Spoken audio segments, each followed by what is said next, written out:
Welcome to the Not Boring Tech Writer, a podcast sponsored by KnowledgeOwl. Together, we explore topics and hear from other writers to help inspire us, deepen our skills, and foster our distinctly not boring tech writing community. Hello, my lovely not boring tech writers. I'm Kate Mueller, and this is one of our solo episodes where I share things I'm thinking about or working on. I'm recording this episode near the end of October, in between baking pumpkin crinkle cookies and taking bags of donations to various organizations. Something about fall makes me want to both bake and tidy, I guess. First, my progress update. Since my last episode, I improved my total count by 34 edited articles, bumping my grand total from 658 to 692. I re-edited quite a lot of articles that I previously made small updates to, so my actual total here was probably closer to 65. I also reworked our required reading feature documentation and helped launch our new style guide feature documentation. So there's a chunk of docs work that doesn't show up in those numbers. In a surprise to probably no one, my very optimistic announcement that I had less than 50 articles in my punchdown list prompted me to run some more detailed searches, and I discovered, of course, an entire chunk of content that hadn't made it into my punchdown list. So I'm thinking right now my current remaining list is probably around 70 articles, which is still not bad. I'd been really excited to tell you I was done, and I'm definitely not done. Also, since several of you have reached out about my mice infestation, things have been fairly quiet on the mouse front the last few weeks. I'm not sure if that's due to the success of my mouse countermeasures or my counter mouse measures, or if they're just lulling me into a false sense of security. Only time will tell. I'm at this point not sure if I will finish dealing with mice infestation or this docs audit first. Both of them feel like they're never going to end. But it does feel a lot easier for me to share some of my reflections on Dennis's episode. I've already found myself using some of the tips he shared. For example, I'm working with Veronica at KnowledgeOwl to start building out some video training content. And we had a meeting this week to discuss some preliminary video standards. And almost immediately I said, well, we're not doing the thing where we share a video of our face in a little circle the whole time. And Veronica agreed, partially because she knows how much I hate thinking about my facial expressions. But then I said, no, it's also because of science. Dennis shared with me that from a multimedia learning perspective, it's a terrible idea to share your little face somewhere because it makes it harder for people to absorb the actual content of the video. And it felt really great to have more than a gut feeling to inform that decision. I've also had a very long-running goal to add more visual assets into the support KB. And after my conversation with Dennis, I'm even more convinced that this is the correct approach for some of our trickier concepts. As we all know, I'm in the midst of other big updates already, so it's probably going to be a while before I get to this, but I promise I will report back when I finally do. I also appreciated Dennis's discussion of focused mind versus diffuse mind, and how visuals basically give your focused mind a brief pause and therefore a break to let diffuse mind take over. As a tech writer, I do spend time thinking about visual layout of my written content, of giving, visual space using bullet points or numbered lists or shorter sentences or whatever it might be. But I haven't heavily thought about visual assets as a form of space and pause. It's not a space I've been comfortable in. And so I'm now chewing on that a bit more as I think about ways to approach feature overviews or, conceptual overviews. But taking a step back from those details, I find myself returning to a couple big themes from that episode. The first is that Dennis's long career is yet another reminder of just how much growth we do as technical writers. Different guests have described this in different ways as flexibility or adaptability, continual learning, improvisation, shape-shifting, becoming a more technical writer. But this has been one of the core themes of our interviews in 2025, and Dennis feels like just a great example of that. He's worked in a variety of different domains with a bunch of different titles and roles. His tool set and knowledge have definitely had to evolve in huge ways over time, and he's still constantly learning new things. The second theme I keep coming back to was Dennis's response to my question about where do I begin if I'm not an artist and I don't feel confident in this? And his answer began like this. What I'm willing to do is draw and let other people see what I've done. That's the first thing. Get over yourself. Get over your reticence. Realize that if you draw a picture, you're doing better than 7 billion people who did not sit down and draw a picture today. So that makes you an artist. And I believe everyone is an artist, not a question of talent. It's just a question of time, how much time you spend fiddling with it. Get over yourself, get over your reticence feels like the kind of statement I need embroidered on a pillow or something. There's usually one moment with each guest that I flag for our editing team as being pure gold. I don't know how other podcast hosts do this. I'm guessing they don't use the phrase pure gold. But for me, those gold moments are the single shining moment I want to be sure we don't lose in the edits. They're the comments that stick with me and that I can feel are going to stick with me. And this comment from Dennis was that moment of pure gold. As soon as it came out of his mouth, I knew that I was going to be talking about it in this solo episode. And I think part of why it stuck with me is that it's made me realize that while I'm generally totally fine flinging myself into writing tasks I'm not overly familiar with, I have felt eminently unqualified to work on visual graphics that weren't, like, let me give you a brief video of the product and talk about it. I don't know if this is a me thing or just like a general writer thing because we feel better with words. But if you're at all like me, this might be something for you to spend some time thinking about too. That, set it aside, get over yourself, get over your reticence, just try it, spend some time doing it. Imposter syndrome is real and it's sometimes quite valid, but there's also the idea of doing something a bit uncomfortable because it's going to create something better for your readers. And I'm not saying run out and add hand-drawn visuals to your docs, just as Dennis didn't suggest that. What we bring as tech writers is that dual superpower of simplifying the complicated and empathizing with the reader. Abby Covert closes her lovely work, How to Make Sense of Any Mess, with a metaphor that feels appropriate here. She says, be the filter, not the grounds. When making a cup of coffee, the filter's job is to get the grit out before a user drinks the coffee. Sense-making is like removing the grit from the ideas we're trying to give to users. What we remove is as important as what we add. It isn't just the ideas that get the work done. While Abby's talking about information architecture and sense-making, I believe this is also a great description of what we do as tech writers. We get the grit out before a reader drinks the coffee. We do this so often with words, but I firmly believe we need to do it with visuals too. And the resources Dennis shared are a great entry point to that work. And this might be a great entry point for a quick break. This episode is sponsored by Knowledge Owl, your team's next knowledge-based solution. You don't have to be a technical wizard to use Knowledge Owl. Our intuitive, robust features empower teammates of all feathers to spend more time on content and less time on administration. Learn more and sign up for a free 30-day trial at knowledgeowl.com. As I expected, October has proven to be a lot of maintenance work on my part. For all the reasons I mentioned in my last solo episode, a lack of energy and focus as I continue to recover from COVID. You'll probably notice my voice is still a little weird. Yeah. Teaching the information architecture masterclass and catching up on a lot of work after teaching the information architecture masterclass. Also, apparently fall is just a time I like to get both my actual house and my metaphorical docs house in order. And during October, I also decided to do a cleanup effort in my neighborhood.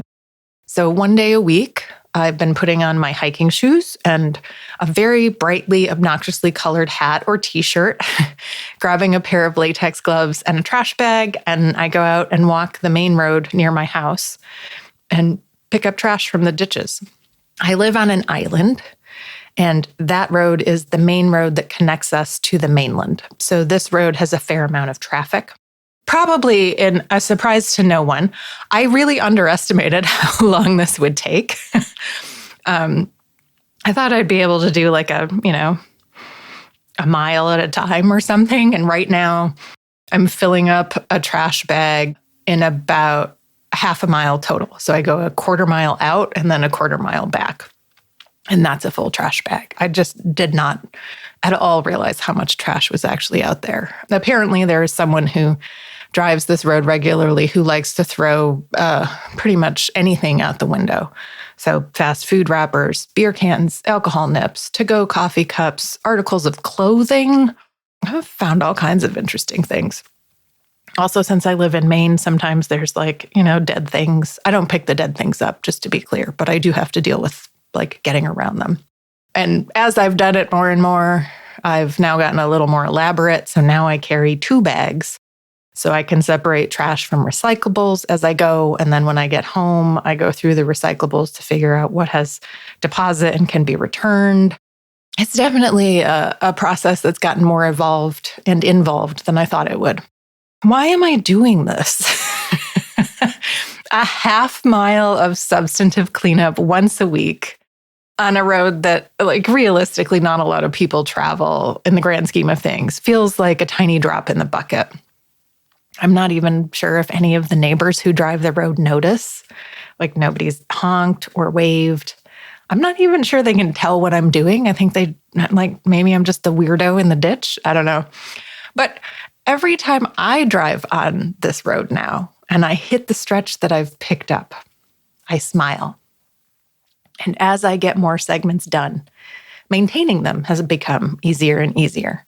And so my current hope is that by the time it snows, I'll be able to carry a single, just little plastic bag rather than a large trash bag. And I'll just pick up, whatever random pieces of trash have been thrown out the window in the last week instead of spending my entire time bending over and picking things up, right?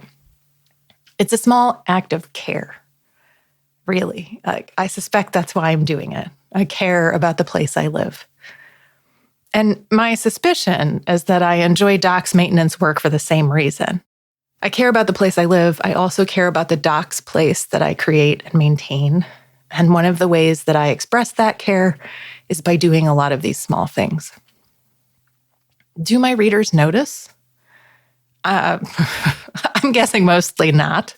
I'm guessing a chunk of them are like the drivers going by on my road, never noticing that this little half-mile stretch now looks trash-free.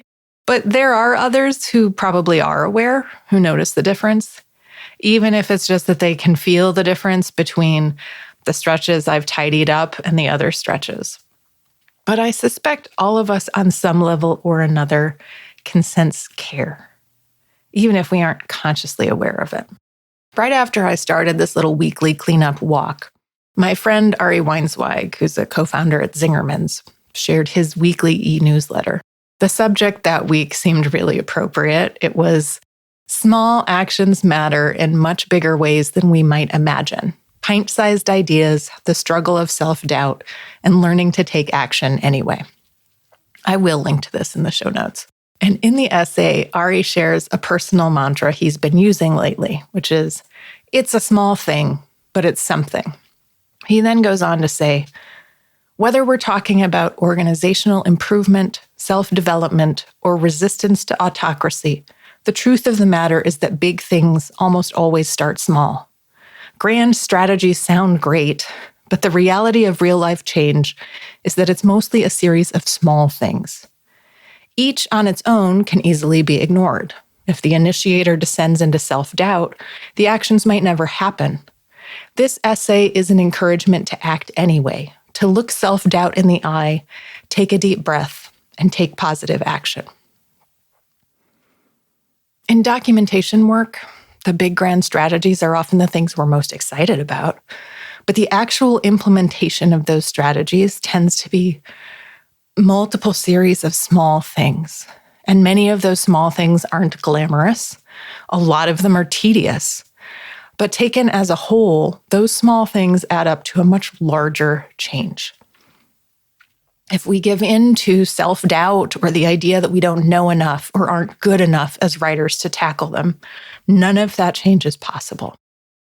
Despite what feels like the never-ending nature of my docs audit and update from last year, which I'm still working on in October, I can categorically tell you that the knowledge I'll support KB is in much better shape now than it was when I began all this work back in December 2024.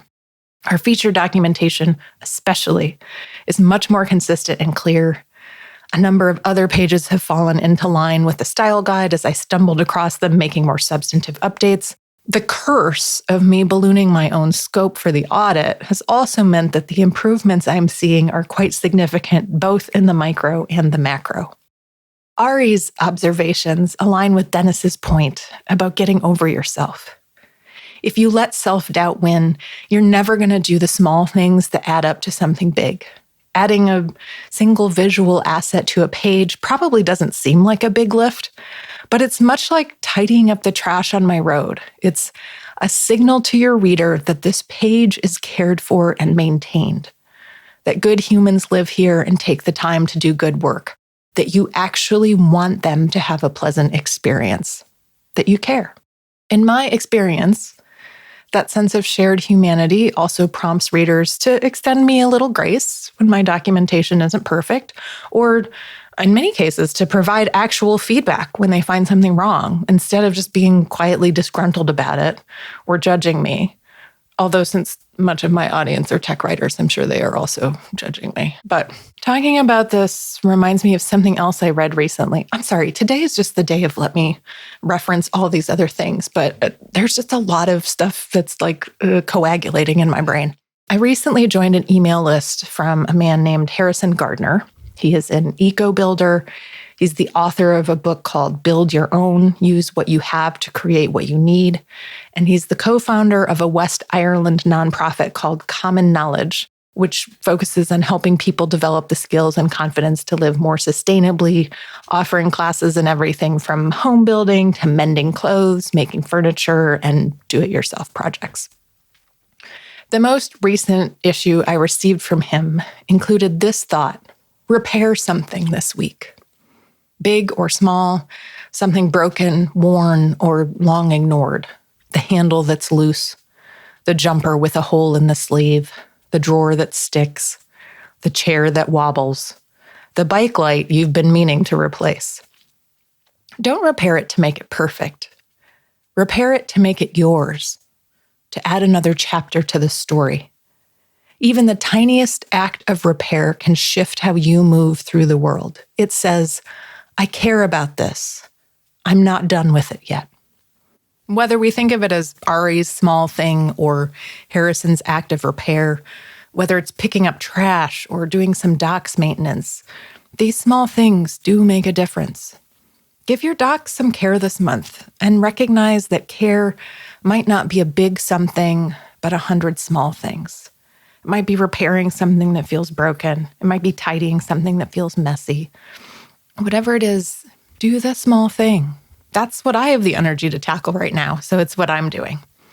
And if you're also feeling overwhelmed by big things, but tackling small things is working for you, maybe drop us a line and let us know what you're working on. And if you have ideas for topics or guests, as always, if there's a bit of the tech writing world that your life would be improved by hearing an episode on, or if you'd just like to tell us what you're getting out of the show, or you've got ideas for swag, please message us on LinkedIn or Blue Sky at The Not Boring Tech Writer, or email tnbtw@knowledgeowl.com.